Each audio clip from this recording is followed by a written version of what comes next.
Is your Dancong bitter? Having trouble getting the right flavor out of it? Well, we're here to help you with that, and show you how the locals in Chaozhou brew their Dancong. Let's not waste any more time here. Okay, so the first thing we'll do is boil the water. Not a very surprising first step. Now that the water is piping hot, we'll rinse the teaware to get it up to temperature. Just as with exercise, it never hurts to warm up. I guess that would make the teaware the muscles and ligaments of our tea session, no? Okay, never mind.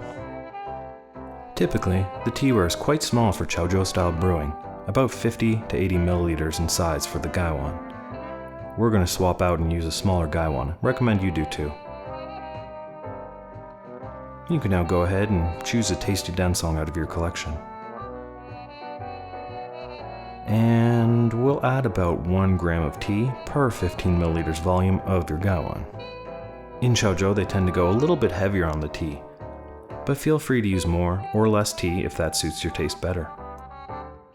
We've added the tea to the gaiwan. Now give it a shake and a smell. This is the first step to enjoying our tea, as we get a preview of that fragrance. You can skip this part if you're eager to just start drinking, but why not stop and smell the tea? Now we're going to rinse the tea to help open up the leaves before our first real brew. This should be an in and out process. In other words, pour the water in quickly and then pour it out as quickly as possible.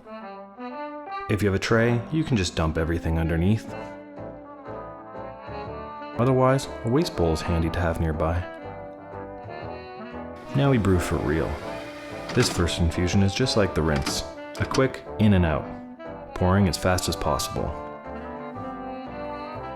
When you pour, circle around the 3 cups and try to distribute the tea evenly from the start and end of the pour, so that the strength in each cup is about the same. A good way to gauge the pour is whether or not the soup color in each cup looks even. We want them to be as similar as possible, not one cup that's darker or lighter from the others.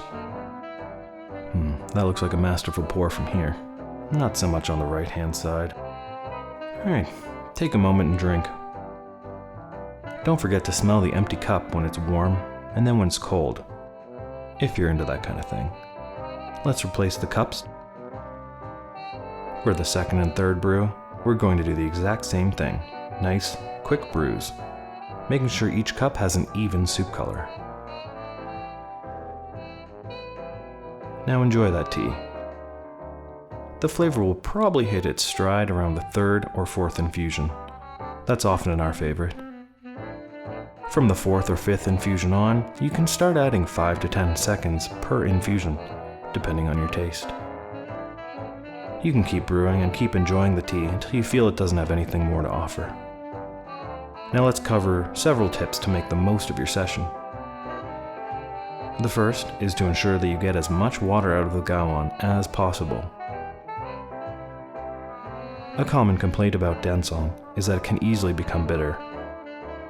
One reason might be excess water sitting in the gaiwan between infusions and overbrewing the tea. The next one is to use as hot as possible water, especially in the later steeps. If you ever go to Chaozhou, and we recommend it if you can, then you'll notice people often continuously boil their water on a stove. Yes, hotter water can increase the potential bitterness of a tea, but it also draws out the most flavor. The last tip is to use good tea. And to use good water too, of course. But there's a lot of Dancong out there, and there's varying levels of quality. Without sugarcoating it, if you're adding subpar leaves to the gaiwan, you'll never get the results you really hope for. This doesn't mean Dancong has to be pricey to be enjoyable, but if something is too good to be true, well, you know the rest.